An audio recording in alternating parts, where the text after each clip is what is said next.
कर्मों का फल इस जन्म अथवा अगले जन्मों में अवश्य सामने आता है। दुनिया में साम्यवाद अथवा पूंजीवाद आए अथवा अन्य कोई और व्यवस्था आए, परंतु न तो एक बाप के सभी बेटे एक जैसे होते हैं, न ही एक गौ की सभी बछियां एक जैसा दूध देने वाली होती हैं, न ही एक गुरु की कक्षा में पढ़ने वाले सभी विद्यार्थी एक जैसे प्रतिभावान होते हैं। व्यक्ति को एक जैसे धन, साधन, सामर्थ्य, सुविधाएं मिलने पर भी उनका समान व्यक्तित्व नहीं बन पाता।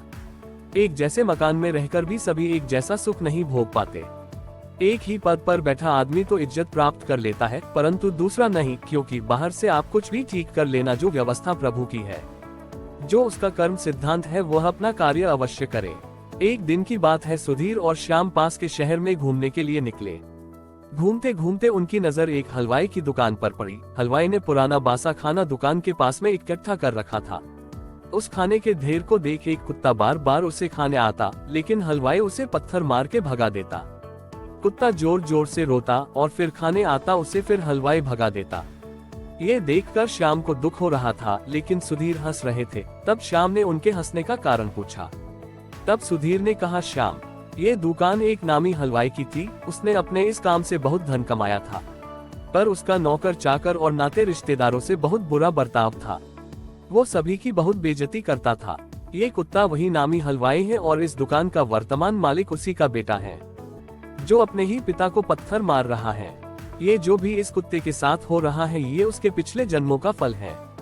अधिकतर माता पिता बच्चों की उन्नति के लिए प्रयास करते हुए सोचते हैं कि हमने इनकी किस्मत बना दी, परंतु किस्मत लिखने वाला तो आदमी नहीं विधाता है। जो वह लिखता है वह जरूर सामने आता है। मनुष्य किसी के भाग्य का निर्माण नहीं कर सकता। इंसान को अपने कर्मों पर विशेष ध्यान देना चाहिए। वो हर जन्म में अपने कर्मों का भोग करता ही है।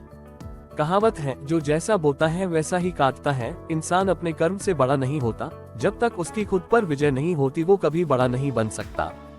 पूजा धार्मिक आडंबर व्यर्थ है। इंसानी धर्म, सात्विक कर्म और मीठे वचन ही जीवन का आधार है। मनुष्य का स्वभाव है कि वह हमेशा दूसरों को दोष देता है, परंतु वह जो भी दुख भोग रहा है वह कर्मों का फल है। आपके कर्मों के अनुसार आपको सुख भी मिलेगा और दुख भी। कोई भी कर्म बिना फल दिए समाप्त नहीं होता।